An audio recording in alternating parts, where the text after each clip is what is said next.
Welcome to the show that explores the methods and strategies on rocking the financial side of your music business. With over 40 years combined experience, here are your hosts, Chris Webb and Dave Tampkin. Welcome to Musicians Tip Jar, where we talk about musicians and money. I'm Chris Webb, joined by my co-host Dave Tampkin. Hey Dave, how many electronic musicians does it take to screw in a light bulb? Love it when you laugh before you say the joke. How many, Chris? It doesn't matter. They just wait for the drop. I don't know if I know what that means. Come on. The bass drop? The bass? They don't call it a bass drop. They just call it a drop when the song hits the big part. Maybe. Boy, you really don't know electronic music. Vince did not explain that to us in the last episode, nor this episode. Fair. I like it when my dad jokes are too sophisticated or too modern for you. That makes me feel much cooler. Today we complete our sit-down with Vince DiPasquale, an artist whose talent and dedication has propelled him to multi-platinum success. We discuss the mixer's game, which is in quotes, the mixer's game, the DAW choices, and how he uses them in certain circumstances, and being diversified not only in your income streams, but also in your style proficiency as a producer. Today's quote comes from our guest Vince. He said, "There are 100,000 songs that get uploaded to Spotify every day, right? Does the world need another song? The answer is yes, but it needs to be the right song." So glad he said the answer was yes. I mean, that would have just screwed the and that's rest today's of our... episode. Yeah. Vince is also a cancer survivor. And I reached out to him and I asked him for a nonprofit that he'd like to share. And he picked this one. The Colorectal Cancer Alliance is the nation's leading nonprofit dedicated to colorectal cancer. Together with the nation of passionate allies, they advocate for prevention, magnify support, and accelerate research to end this disease. Learn more at colorectalcancer.org. If you find this information useful, please rate and subscribe to the podcast and also slam that like button if you're on YouTube so we can help keep you up on the finance side of your music business. Vince DiPasquale is a renowned music producer, remixer, and educator with over 2 decades of music industry experience. He's worked alongside some of the biggest names in the music industry, including Madonna, Justin Timberlake, Mariah Carey, Timberland, Nelly Furtado, and Missy Elliott. His remix of Madonna's hit song, 4 Minutes, not only soared to #1 on the Billboard's Dance Club chart, but also achieved double platinum certification. Beyond his impressive career as a producer, Vince is passionate about empowering the next generation of music makers. He co-founded FaderPro, an innovative educational platform offering aspiring producers unprecedented access to industry-leading artists and their creative processes. Today, Vince is here to share his wealth of knowledge, creativity, and entrepreneurial wisdom, helping us all better navigate our journeys in this business. There's so much here to absorb. Let's go.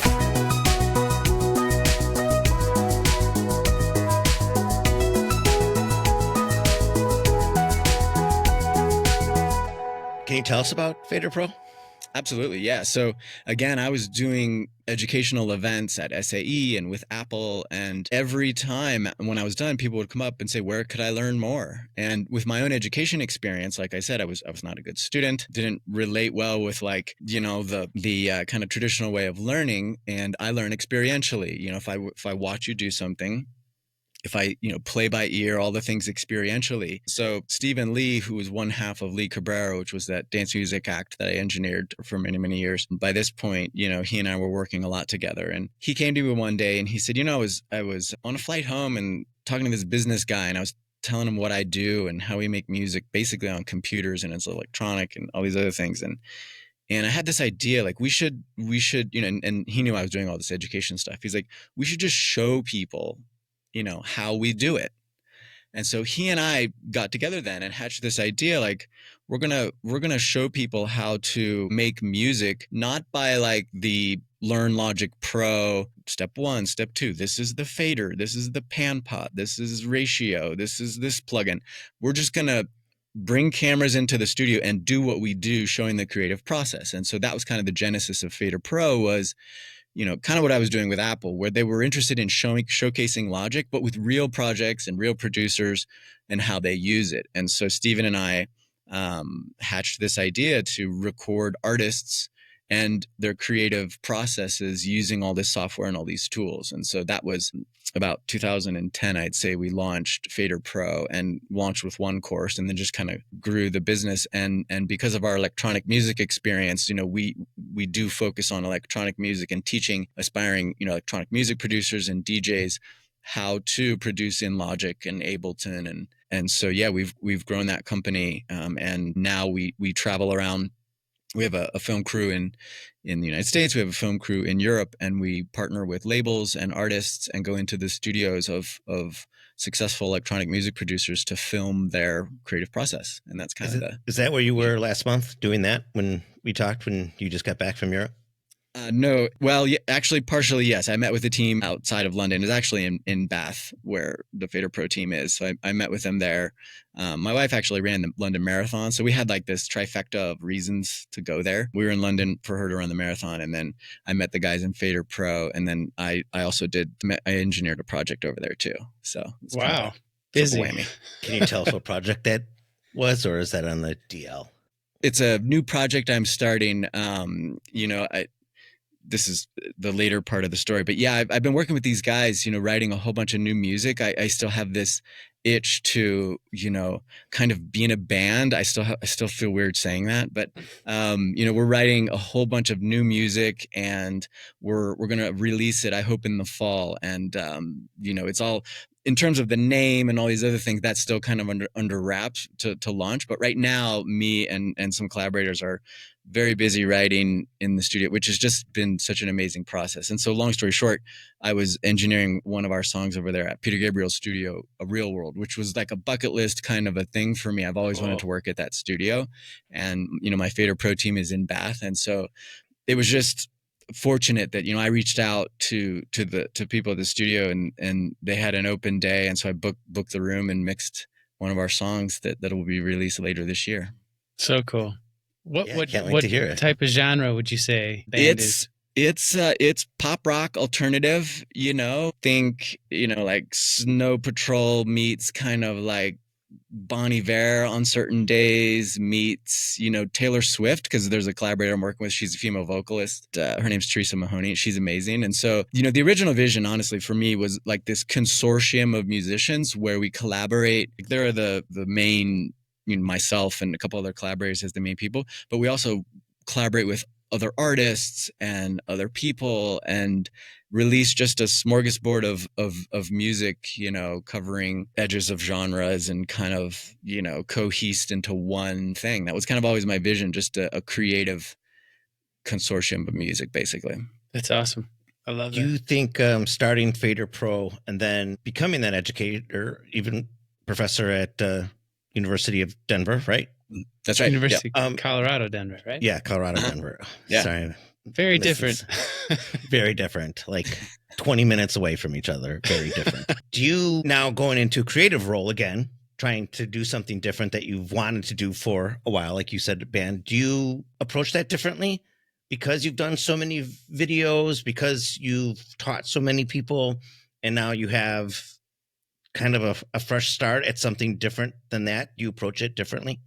Yes. I approach it differently than how I have approached most things in my career, mainly because all of the commercial work that I've done with major labels and even with independent artists and independent labels, you're hired to do a task. There's a deadline. So my career, for the most part, has been working against deadlines. And in the remix world, that was, hey, we want you to do this remix. We need it done yesterday. Literally, like, when can you, like, it's always at a breakneck speed. Working at the Hit Factory, you weren't good unless you were fast. So, I was really, really, really, really, really fast as a Pro Tools operator and as an engineer. You're the invisible person that just makes everything magically happen. And so speed was the thing. With this project, on purpose, it's the opposite. So I'm doing this project ASAP, which means as slow as possible. And that's the main difference between this project and 20 years of my career. And I say it kind of half jokingly, but it's true. And I think it's important to say that it makes a huge difference. Now, it's not always possible. If I get hired to engineer something, there's a deadline. Like, that's okay. There's nothing wrong with that. But when I'm talking about my own endeavors, either as an artist now or, even when independent artists come to me and they have time, okay, time and money are the two things, right? Like, okay, there's a budget, but then time is the one thing that I'm trying to spend more of and put more of myself into the pre-production and production. And that's the big difference, to basically answer your question. What would you say your instrument is? You had to say like your main proficiency on an instrument. I would say piano, guitar, and bass and drums up to 8 bars. Yeah. I had to throw that in there because, I'm good enough to write, and, I have an acoustic piano, and, people will come in like, oh, you play piano, play me a song. I'm like, nah, we can like make one if you want. So yeah, but again, back to the ear thing, like, especially now that I'm older and I'm not like, scared of looking like a fool. I'll pick up a guitar and just kind of hammer it out and hash it out. So, those instruments, but not to any degree of like, a performance level thing. It's a producer level thing. Well, can we talk a little bit about the creative process that you go through? I mean, there's a lot there to unpack because at least people our age, and I think we're similar, that we started out when we had to use analog equipment, and now we've watched this incredibly fast progression of technology just continually push us forward to have so much more accessible in such a small space now. And first, I guess I want to ask you 2 questions. First, do you still use Logic Pro mostly? Now, if I'm doing vocals, I'll track that in Pro Tools half the time. If I'm going out, like I did, I went in, Bath last month, that was all in Pro Tools. If someone hired me to record outside at a studio, Pro Tools to me obviously is great, and recording vocals and tracking, that would be my preference. But creating from scratch, I'm always in Logic. The other question I wanted to ask then was, when you're writing, whether you're with a project of other people or by yourself, now that you have all this gear, and certainly this is one of your strongest suits as an artist, do you write and record at the same time? Or are you more of like I want to create, because you just said 8 bars. I'd imagine that I know the answer to this, or are you somebody that likes to write the song and then approach the studio? So I used to be, and by used to be, I mean up until probably 2 years ago, I would write. I mean, the world that I come from, at the Hit Factory and stuff, most of the artists that I worked with was producer and artist relationship. Okay. So yes, I worked with a lot of bands that would come in and have stuff written, but a lot of what I was exposed to was the commercial pop music world, which was, here's an artist, here's a producer. Timbaland's the best example. So I worked, a lot with Timbaland and was around his world. And so he was a beat maker, is a beat, one of the best beat makers ever, and would come in. And so you get these artists that would show up and he would start playing music beds. And then that artist would pick the music bed and then they go to work and start to write. So up until a couple of years ago, that's how I would work. And because of my technical experience too, that was the easier part, was to just make a music bed. And then if I'm collaborating with someone, we would write to it. If it's myself, I would write over top of that. Now I'm trying to do the opposite. I'm trying to create the song, not from any technical perspective, but from, singer, songwriter with an acoustic guitar, chord progression, melody, lyrics. Like, what is the song? And whether it's in business or in music, you could, as you and your audience surely well know, you could have take any amazing song, strip it down to an acoustic guitar, it's still amazing. Versus this amazingly produced, not good song. So now it's more focusing on, what is this song saying first? Yeah. What's the emotion? And then we'll do the rest later. Have you heard a popular piece of advice in your career, and over the years you completely disagree with it? Yes. Whatever it takes. It's not whatever it takes. No, because that can kill you. Yes, and I, that's a witty answer to that question. But in all honesty, like cocaine. Well, yeah. I mean, honestly, stay up all night. It's true. There was a time in my life, when burnout and not being healthy reared its ugly head, and got very sick and all the things. And looking back, working hard is required, but not whatever it takes up to whatever point that might be, whether it's your health, whether it's your mental well-being, whether it's literally that you need to sleep because you haven't in 2 or 3 days, or whether it's, whatever it is, there are boundaries. Which thankfully, I think in today, when you start talking about these things, mental health, burnout, all the things, I think people are like, they do what you guys just did. They shake their head and like, yes, this is super important, and let's talk about it. Whereas back then it was like, if it's not you, it's the dude waiting in line for your job who will do whatever it takes, and whatever it takes, meaning the boundary of that is individual. For me, it's different than someone else. So I think being true to yourself as an artist, being true to yourself as a person, being true to whatever relationships you have in your life, I'm just not one that thinks, your career and health and all these other things are expendable. And this is sort of the benefit of getting to this stage of your career, probably, is that you're more in the driver's seat, I would say. I hope you agree on that, because it certainly from the outside, it looks like you're in the driver's seat. And so can we talk just a little about your percentages of, like, we usually talk about income streams and how you've diversified your income streams, not the numbers themselves, just kind of what the main focuses have been for you, and maybe which ones are the most, important to you. Historically it was engineering, and producing. And so, it was the next job, the next job, the next job. And, I was, fortunate that I was in that world, making the relationships at the labels, making the relationships with the artists. And so it was feast and famine for a very long time. And, I didn't get comfortable with that for a very, very long time, and that's when education came along, and I was teaching and then doing a lot of that stuff. And I had that iron in the fire. I also made some relationships with some people that were building studios, and, I got to consult on constructing recording studios, which I still do very on the, like, I don't promote it. I don't talk about it much. I mean, in these environments I kind of do, but I've designed recording studios and installed them and built them. And, that's partly born out of a passion because I love studios, but I'm not going to get off on a tangent, but, especially now in home recording world, it does not take a fortune to make a room sound amazing. So anyway, that's something that I've always, had a passion for, but yeah, for me, in terms of, income streams, engineering, producing, those first 10, 15 years was the bread and butter. Then education was kind of the second seat. Then education, when I founded FaderPro and we really made a go of that, I moved to Colorado in 2010. And that was, I was fortunate because I signed a production deal with an artist and did 2 albums with that artist. And so when I moved to Colorado, I didn't really broadcast that I was moving to Colorado to I just did it, and with my wife. And so I had this project of production that kind of bridged that gap. But then after that, it was a full focus on FaderPro and building that as a real company. And so, did the whole fundraising thing, raised money for that, got a team together. And so then it flipped where the production kind of took the back seat.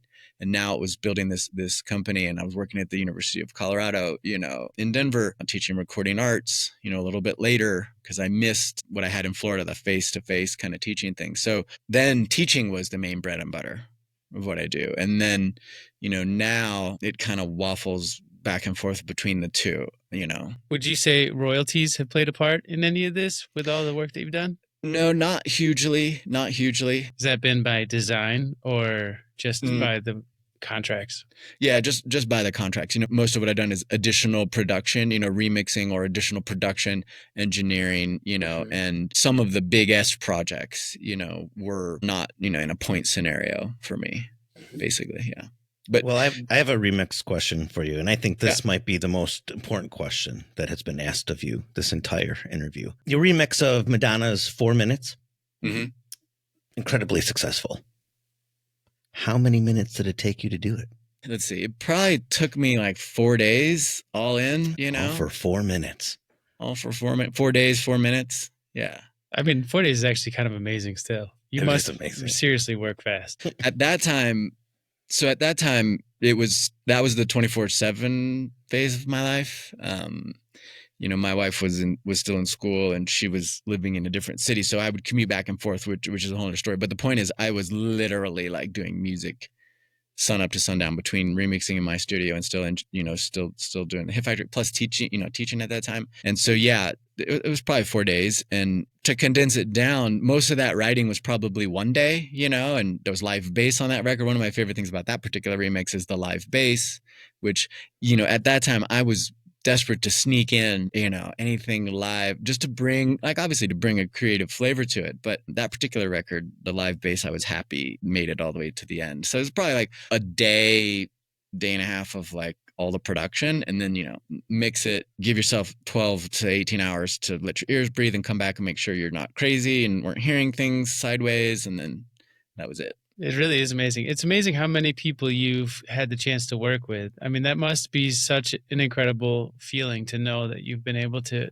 touch all of these different areas of music and all of our culture. I'm curious, I'm sure some of them just kind of were out of nowhere, but how have you made yourself so available and noticeable to get those kind of opportunities over these years? Well, I appreciate the question, because it's one of the things I feel most blessed, and most fortunate to have worked in so many different genres. I love all kinds of music, and yes, I love electronic music, but I do look back and I really love the fact that I'm as comfortable collaborating with an electronic music artist in Ableton on a laptop as I am on a 96 channel SSL tracking a full band or an orchestra, and I'm very fortunate to have that range. In a way, I will say though, it's almost at times felt like a hindrance too, because people, sometimes, especially, with engineering, it's like, unless you're Roger Nichols, gave this amazing quote about the life cycle of an engineer, and he used his own name as an example, but I'll use mine. So the life cycle of an engineer is, who is Vincent DiPasquale? Then get me Vincent DiPasquale. Then who sounds like Vincent DiPasquale? Then who is Vincent DiPasquale? So unless you're kind of the it guy of the moment of anything, people might question, okay, can you really mix this country record? Because you haven't done a country record in 10 years. And my answer would be absolutely, because I know I have the skill set, not necessarily to be on the bleeding edge of what people are doing in country, but I have the ears where if you came to me, my job is to make you happy as my client mixing this song. And my ears and my skill set is good enough that you tell me how you want it to sound and you talk to me and I will make it sound that way. But convincing people of that sometimes is not always easy, right? They want the dude that's perfect at country. But I love the fact that I've been able and that I've been blessed to work in so many different genres. And have those been through specific connections that you've made in relationships, or has it been that you've put your information out there into some database, just to get an idea of how that works in your area of the industry? It's all been through my own networking, and word of mouth. And, I used to do a lot of things with the Recording Academy, down in Miami, and was on, very involved in that for many, many years. And so that part of it is get out, meet people, put your name out there, make relationships, nurture those relationships, in a professional way, obviously, and go out and make yourself known. It's never been, well, actually not never, only 2 or 3 times has it been, hey, I've found you and your website type of a thing. It's always been, hey, this person gave me your name, or, that kind of a word of mouth type of a thing. Is there been a insignificant moment in your career that ended up being something much more than you thought it was going to be at the time? Well, yes. I mean, like I mentioned a bit ago, a couple of the absolute biggest remixes that I've done, like Mariah Carey's the example. I think the best example. I got a call to do a Mariah Carey remix. There was only one other person, David Morales, who was going to do a remix.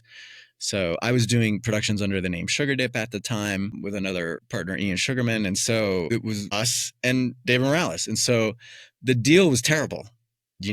What you would think, you get paid to remix Mariah Carey, wasn't the case. But it's Mariah Carey. So who's going to say no to that, right? So anyway, doing it was, I just said, we're doing it regardless of what comes, and we did get paid, and it wasn't terrible as a paycheck. But when you think of Mariah Carey and your eyes get big, you know, it's not that.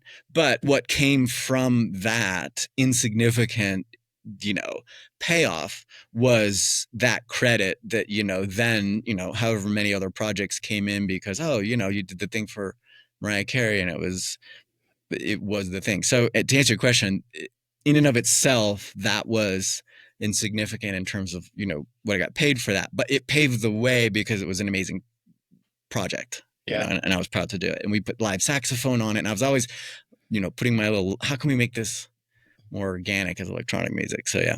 That's cool. Seems like over time that's become your signature too with those remixes.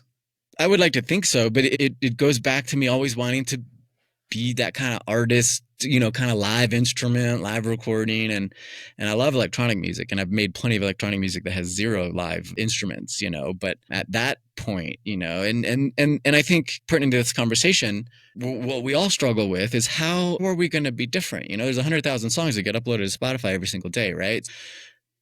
Does the world need another song? Well, the answer is yes, but it needs the right song. Okay, well, what's the right song? You know, well, what are you trying to say? You know, and why are you trying to say it?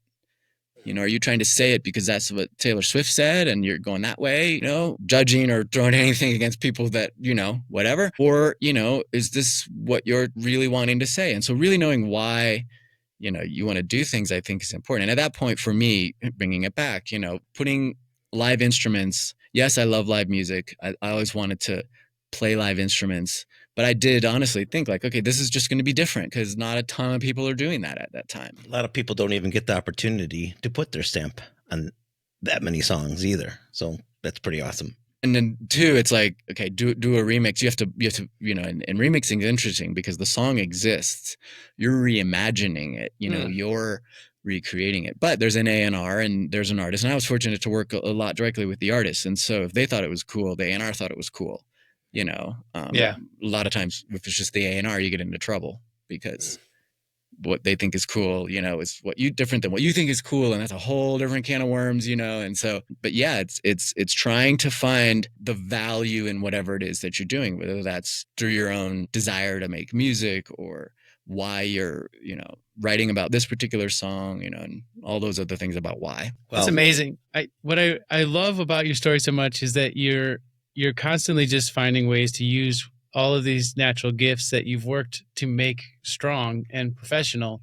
And then you've still managed a way to build a career that's all you in that. That is a really amazing thing.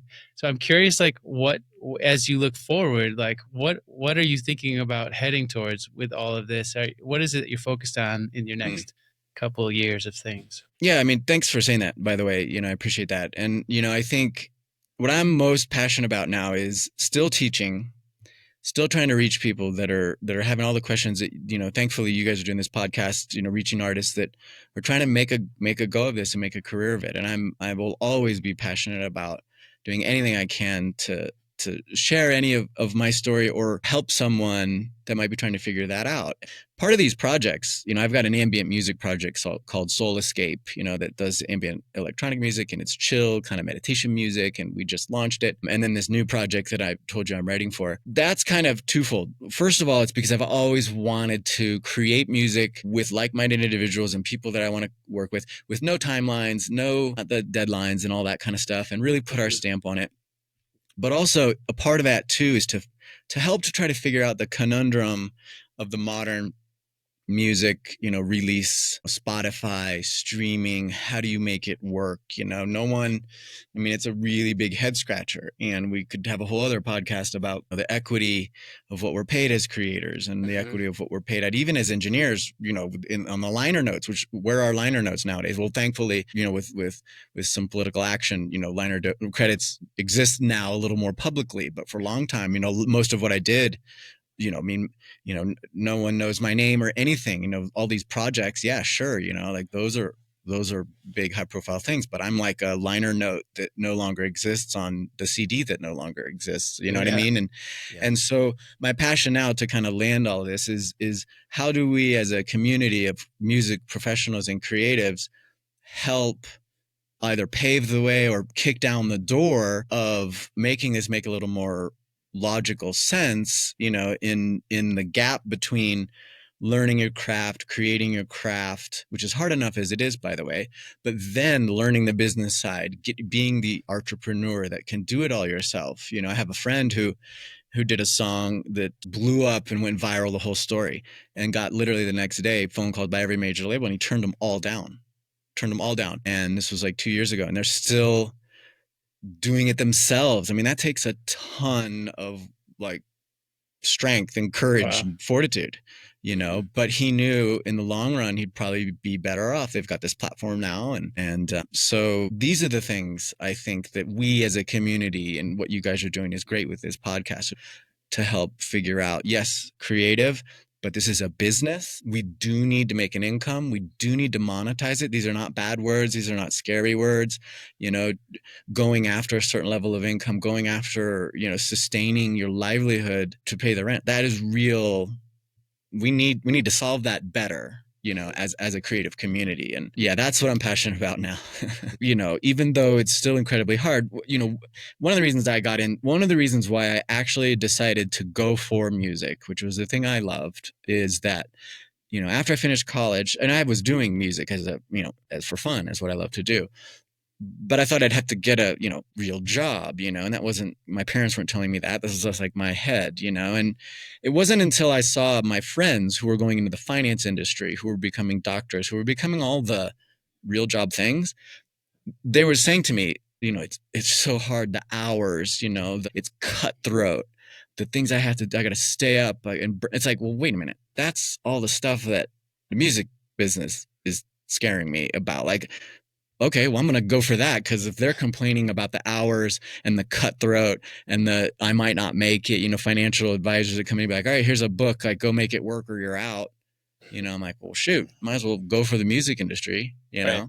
It is unfortunate, I think, that, music has become commoditized as such where, unfortunately, the listener virtually expects it for free. And that's a real tragedy. Right. So I'd love for us to figure out a way to change that. Well, thank you for talking to us about it. And there are many more topics that we can cover on this that you have expertise in. And even if it's down to like what you were saying about building studios, like being able to do that on a budget where you can take whatever's left over from that to hire someone like yourself within their home studio, or have better instruments to play it on, or to have that money to market the music. Lives in a vacuum. There's a lot to be said. And it does go back to, age-old cliches, but it's always, finding that value, finding how you can do things on, whatever your budget is. Obviously, finding the why you're doing it, having the fortitude up to a point, which we talked about earlier,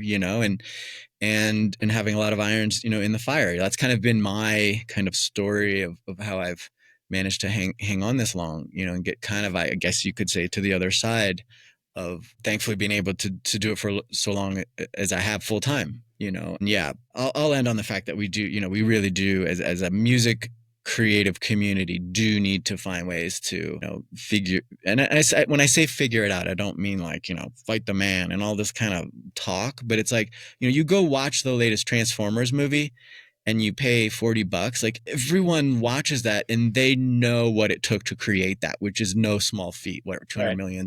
Okay. Music is similar in the case that I just don't think it's as obvious of really how much goes into what we do. And so finding equitable ways and championing that, all while individually on a Monday, figuring out how we're going to make it work is equally important, looking ahead, but also looking at, all right, what can we do today to further my reach in the endeavor I'm trying to do, either as a singer-songwriter or producer or whatever it is in music. We have a friend, Megan Burt, who lives out by you, and her Patreon did so well, or crowdfunding, because she went and said, it costs this much to do A, this much to do B, this much to do C. And even someone who's been doing it as long as Chris and I have, we're like, oh man, those prices have gone up. Like it, and I think that really brought a lot of attention to people saying, hey, we want to support her, not only to make this album, but to get it out there and market it, because it does take a village to stand behind this musician, because that's a lot of money for anyone to, let alone in a career that, you might be playing side gigs for, $150 to $300 a night here and there. Absolutely. Yeah. But the breakdown, if you take a chunk of money and say, I'm going to make music, the pie that's broken into now is so much different, obviously, than it was, where, in terms of what it used to take to record an album, now it's almost flipped to where, so much of that budget, being used, especially as an independent artist. And I think there's a very positive conversation to be had about that. I love the opportunities that do exist now that just simply didn't exist. So there is a lot to celebrate for us trying to, make original music and get it out there. The learning curves are just adapting. And that's kind of the big difference. Well, thank you so much for spending all this time with us, and know how busy you are. So it really means a lot. And thank you for being so gracious with your time and your expertise. Really appreciate it, Vince. Thank you. Yeah. And thank you guys. Thanks for inviting me. I hope it was helpful, in some way to this conversation. I think it's great what you guys are doing. And I appreciate it so much for being invited to talk to you guys. Thanks so much, guys. Thank you. Thanks, man. Bye.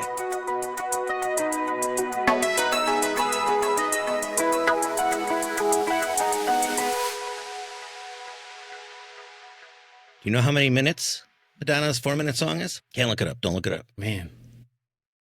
3 minutes and 97 seconds. 3 minutes, 10 seconds. That wouldn't make any sense. 3 minutes and 58 seconds. 3 minutes and 120 seconds. I'm so glad we're talking about FaderPro to start this episode, because when I first met Vince, I tried to get on the FaderPro affiliate program for our website to get deals for all our listeners, and we were rejected. And we were rightfully so rejected, because we didn't have any followers at the time, nor did we have anyone to our website. But when I called him after the video, and I'm like, dude, we need to get on the affiliate program for that. He's like, yeah, let me call my guy.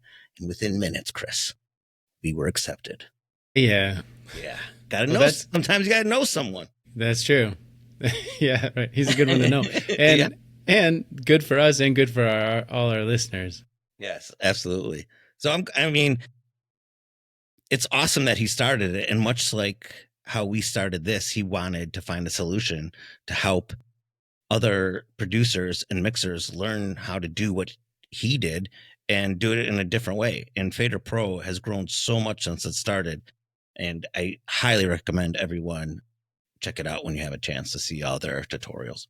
Especially if producing or mixing is a part of your process that you are in control of, the one part that you want to improve on, or just the part that you want to be able to watch other people doing it. Like we said at the last episode, everyone learns differently, and Vince and I are very similar in that we both learn by watching and then doing, right? That those are the easiest ways for me to get something down is by watching it, not by reading it, not by someone telling me about it. I need to watch them do it. So there's really a lot of value to being able to get the insider video footage of what these guys do and how they do it. I think that's also something inspiring for musicians to share what you know. I mean, if you don't underestimate that power of how you could connect not only with your audience, but with other musicians. And if you have a little spot on your website that, for a blog or anything, share what you know, share what you went through today, lessons learned. It's fun. It gives back. And you might even learn more by articulating it in a way for people to understand and give you feedback. So you no longer feel alone in that situation. It's fun to focus on electronic music. I don't know how many times I've been able to talk about electronic music, but I used to actually teach the history of electronic music at the university. And that course, I did not know a lot about electronic music when they gave me that course to teach. And it changed my understanding of the electronic world and understanding how big it is and how many different genres there are within electronic music itself, and subgenres and very eclectic little teeny, subgenres, and how much of an audience there really is for that whole world. Weren't you going to a lot of shows when you were graduating from school because you're thesis had to do with sign language, and you were describing how people that can't hear feel music differently. Would you go into a Totally. few shows like that? Yeah. Yeah. When I was studying music in the deaf culture as kind of my senior thesis for my undergrad, I attended and hung out with a lot of deaf people because that was my foreign language, which was also very bizarre as a vocal major. And you minored in Mali 101, right? I never touched this stuff. But I could tell a lot of people did at those shows. But they were all, well, I would say 90% of the people at these concerts that I attended were deaf. And most of them are fully deaf. Like, it's not just like mostly deaf. And so they have, it's all electronic music. They don't listen to like the singer-songwriter because there's not much reason for it, because most of what they get out of it is the physical vibration, you know, and they can feel the beat. They can feel the beat, and then it's very visual. There's a lot of lights flashing, and it's incredibly loud, and it's full of intense changes and stuff, because that is what they experience as being deaf. It's the physical part of it. Well, imagine communicating with sign language and being on Molly or acid. The trails on that have to be amazing. Your words. I feel what you're saying. Yeah, that's right. I enjoyed listening to him talk about his other passion projects that he's found room for in this phase of his career, and talking about making music for the sake of art. And without deadlines too, which is freeing, and doing it in a way of humbly still learning, you know, doing the parts that maybe you hadn't spent as much focus on before, but now they interest you. It's so much about being a career-long artist is continually finding things that inspire you, finding ways to feel excited, to keep learning and to keep pushing yourself forward. We can easily get so caught up in the ego and forget that we have to humble ourselves in order to learn something new. It can be very frustrating, especially as you get older, to learn anything new. You got like, what, 6 instruments over there you're trying to learn? But the way I look at it is I have hopefully an easy 40 more years. And my brain changed, where I used to think getting older was something that would hinder me from doing that. But now it's something, you know, like he said, if just purely because your soul calls for it. I mean, think about it. 20 out of college to you're then 40. That's 20-year career. That's awesome. 60 is nothing. 60 is nothing anymore. And if you're using your brain every day and stretching and staying fit and, you know, engaging with society and art, I mean, that's a whole nother career you can have doing whatever you want. And I realize when I'm looking at myself talking right now, I think I'm getting passionate about what I'm talking about, but my mouth is going to the side so it's like a weird passion talk that I'm doing. I don't know. I got to stop doing that. But anyway, I'm totally serious about what I'm saying. I liked how he was able to bring up what he's doing can fit in with his life and what he wants to do, and supporting his spouse. All of that kind of worked together in that example when he went to London recently and was able to book Peter Gabriel's studio, and then also meet with his team from FaderPro, and then also support his wife to run that marathon. I mean, I love synchronicity like that, because I think those are those kind of keys in life that tell you you're doing the right thing. You know, when things are just like working and you're like, wow, we did all that and we made it work. It's really, I think, the easiest way to have signals from the universe telling you that you're on the right path. I think, you know, after being a runner as long as he was, I was surprised he didn't do the race too, because he was a runner at the studio. Oh, getting coffee. Sorry. It was a little distracting because you're also wearing a shirt that says Boulder Running Company. I wasn't sure how literal you were being there. It's all right. I'm sure everyone at home is not looking at the T-shirt. They're listening and going, God, Dave's so fucking funny. Yeah, that's what they're saying. All his jokes are only funny to him. let's let's shift over and talk about the mixing game, and talk about how hard it can be, I think, to get into that part of the industry. I do think there's a lot of competition there and only a few spots, right? There's only a few seats in front of the mixing board. And everyone wants, like he said, the person that did the other thing that was really successful. And one point that he made was, how fast can you be at doing what it is you need to do? That's what people care about in that part of the industry. I don't think you would get that same answer, like singer-songwriter or songwriters, that this is their career, right? We know lots of people in, especially like Nashville area, and they have a 9 to 5 essentially writing session every day of the week. You know, it's pretty standard, but they don't go in there being like, let's see how fast. Like, if you're not a fast writer, I'm not having you back. You know, they're not. That isn't how it works in other parts of this industry. But mixers, they have that pressure. They have to be. They know all the shortcuts. They know the DAWs. They know all the DAWs, right? They have to know whatever they're working in. They have to be ready to work with that project in that system, or whatever they're using has to be incredibly fluent in it. Well, think of it from a musician's point of view that hires that producer or mixer. I mean, if they're taking a long time to get through something, that's dollar bills, baby. Totally. You know, and if someone's not fast, you know, that's just a hole in someone's pocket. Yeah. And that is 100% true. I wouldn't want to work with a slow mixer. I wouldn't want to work with somebody who has to look up the shortcuts while they're going. Yeah. It reminded me of one of the last album I recorded before I moved to Chicago with the band I was in back there called the Lotus Band. We recorded in this nice studio that he had just converted from an analog to a digital. It was like the first Pro Tools version. And so I don't think it was him, but he was learning it a bit as he goes. He was very successful previously in working with lots of big artists in the Chicago area. And he certainly knew how to record, you know, and be a good producer and mixer. But he had this learning curve of dealing with Pro Tools in the early stages. And the main thing that kept happening that was driving us crazy was it would freeze and then it would have to be rebooted. And that would take like 20 minutes to do.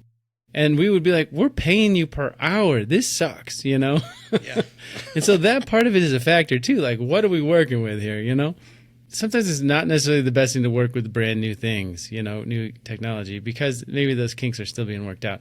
Less of a situation now than it was at the beginning, but I still think that's relevant to this conversation, because when you're talking about the mixer's game, I don't think we would never go back to him again, even though I don't know.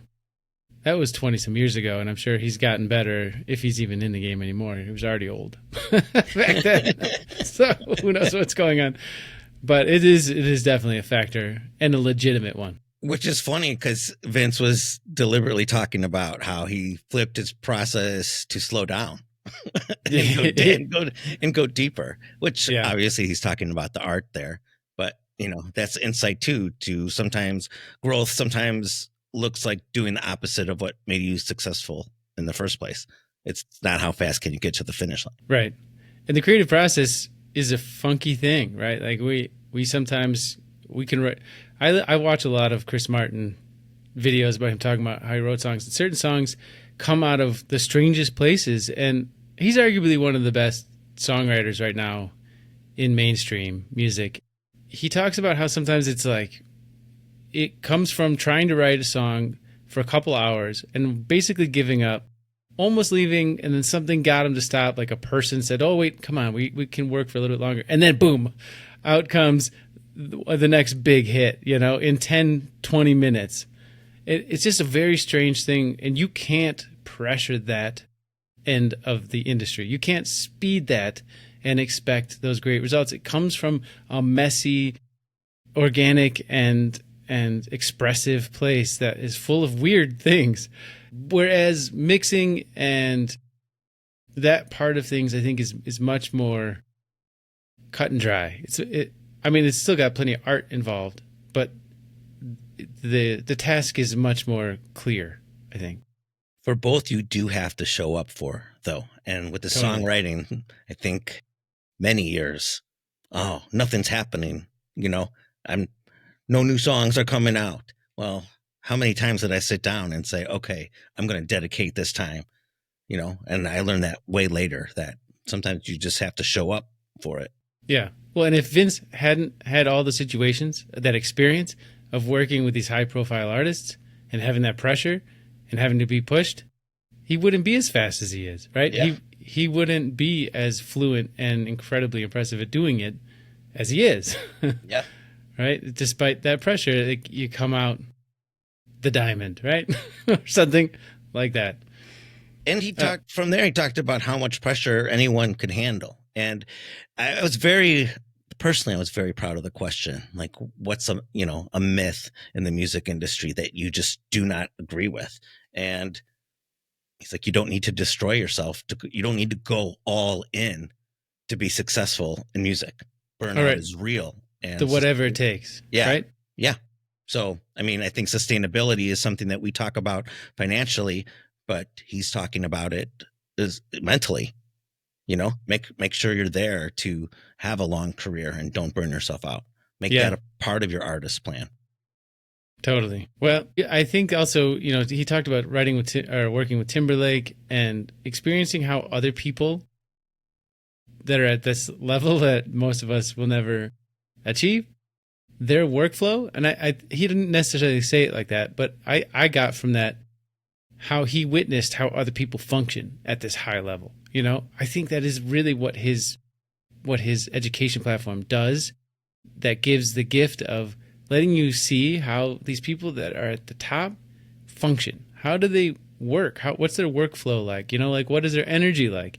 What is their attitude like? All of that, I think, is the most useful stuff you can get from witnessing how other people are working around you at this top level. And Timberlake, he talked about how he starts with the beat, and their processes are all different. You talk about songwriters, and some people start with the song, and we asked them that question: do you start with the song? Do you start with the beat? And it can always depend on what the results are trying to be, but that diversification in style proficiency, the fact that he's worked with so many artists in so many different styles, allows him to know maybe what might be the best approach for this next project. With that, also finding his style of saying, hey, I like to take real instruments in this electronic field and add them as much as I can, his own little signature.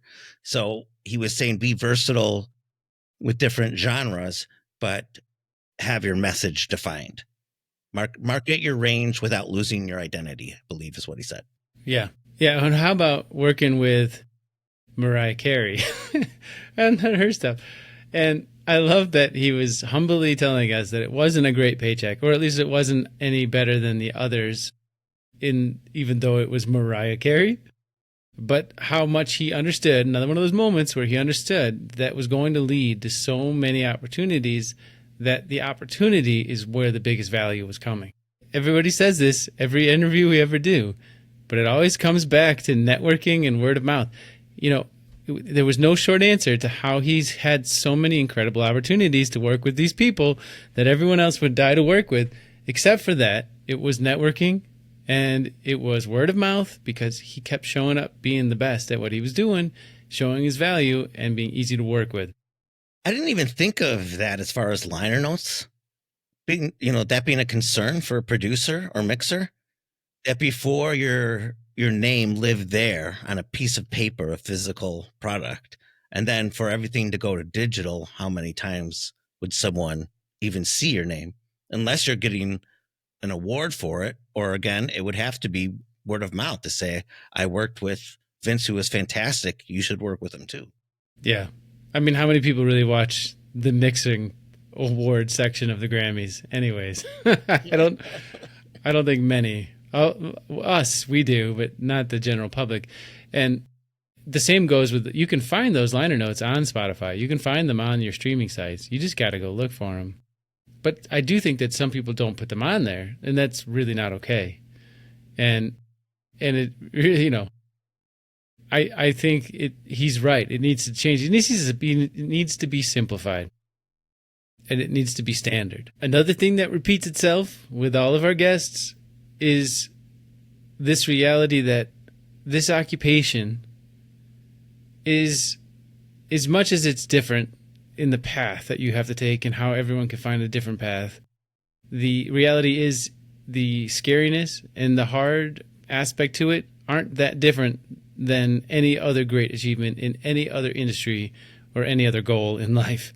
And truthfully, that concept being true, that no matter what, whatever you're doing, it can be hard and scary. You might as well do what it is that you really want to do with this one life. And if it really is music or art that you want to create or be involved in, don't let being hard or scary be the reason you don't go for it. Imagine the outcome for what he described in that story with finance or medicine was the payoff was just money. It wasn't loving what they were doing. They were bitching about it. So if it's music that you love to do and money's the one thing that you could learn how to make money.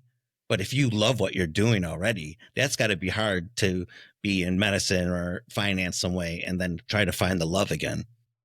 And that really goes along with teaching, to be honest, too, because if you really have a passion for helping other people achieve great success in the industry that you've had success in or not, even if you're just someone who just loves teaching, you will find a way to make enough money. And I really think people need to hear that, because it doesn't mean that it doesn't always mean a traditional thing. Some people, we've talked a lot about how musicians can increase their income as an educator.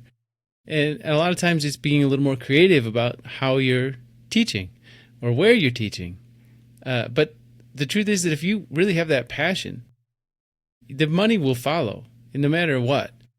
Every time. If it's really something that you're bringing a great value to these other people, the money will come behind that. It comes with purpose. I think if you find your purpose, what you want to wake up to every morning and fill your life with, like you said, you could find money to do it. And if it's all hard anyway, might as well do what your calling is. Yeah. You know, there's something else that somebody said to me that is pertinent to this, in that if you also are leaning into this fear and to all of the negative parts that hold us back from doing what it is we want to do, that inner monologue can often be so distracting that you can't get to the things that you want. Like, they're the reason. It's not the fear. It's not the scary things. It's the fear of the scary things that is actually what's going to stop you from ever making it in this industry. I believe it was you that said that. I think you're saying, again, something that's really profound and trying to pawn it on someone else. And really, these are things that I've heard you say before. Well, I do believe them. I really do think that we so many people, I think it was probably another president, Eisenhower, that said the only thing we have to fear is fear itself, right? That is one, or is it Henry Ford? I don't know. Whatever. Should we look one it up? of the presidents. Let's look it up. I love how you have all these president quotes in your brain. JFK. Okay. John F. Kennedy. Whatever. No, it wasn't. It was Franklin D. Roosevelt. It was Roosevelt. Yeah. Okay. Yeah, Okay. see, we went through all that and you nailed it right out of the gates. Great. I'll just edit the rest of this out. Why? That would be no fun. Don't you dare edit it out. Well, all of this, I think, leads to a good action step for us this week. I think we need to stop and listen a little bit more. Wait, I'm going to go on a little tangent here for a second. What I mean by listen is actually listen to your inner monologue. And I have a funny story because my son is really into listening to rap and some electronic music. But when he listens, he thinks that means staring at the little shorts, on the videos that are now included on the streaming sites with the song. He can't listen without looking. And I really think this new generation is confused on what listening to music means. It's gotten so attached to the visuals that we can't just listen and actually let that be the only sense that we're absorbing it with. Side tangent, but I do think it's relevant in this conversation here, because when I want you to listen to your inner monologue, I mean, like, close your eyes and stop doing everything else. Because you really aren't allowing yourself to hear what it is that you're actually worried about. So spend some time with that inner monologue, listening, identifying what it is you're worrying about and what perhaps you maybe were not aware of because it was more in your subconscious mind. This inner monologue can cause so much stress and derail any of the process or progress from ever happening. This is the part of the work that needs to happen in order to reach that success that you want. We know your time is valuable, and we appreciate you spending this time with us and being a part of this community. It is our hope that you feel that sense of community here at Musicians Tip Jar and that you'll help spread the word to make us all stronger. If you'd like to get a hold of us or Vince, what's the best way to do that? musicianstipjar at Gmail and musicianstipjar.com, where you can check out all the resources and discounts we have collected just for you.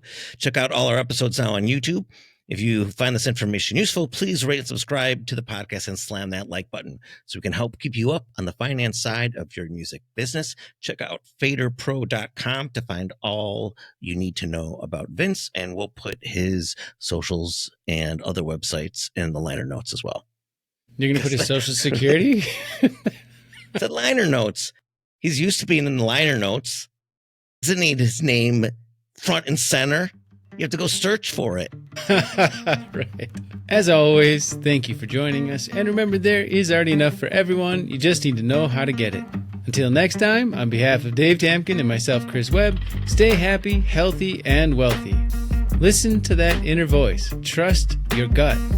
It knows before your brain can explain. This is Musicians Tip Jar.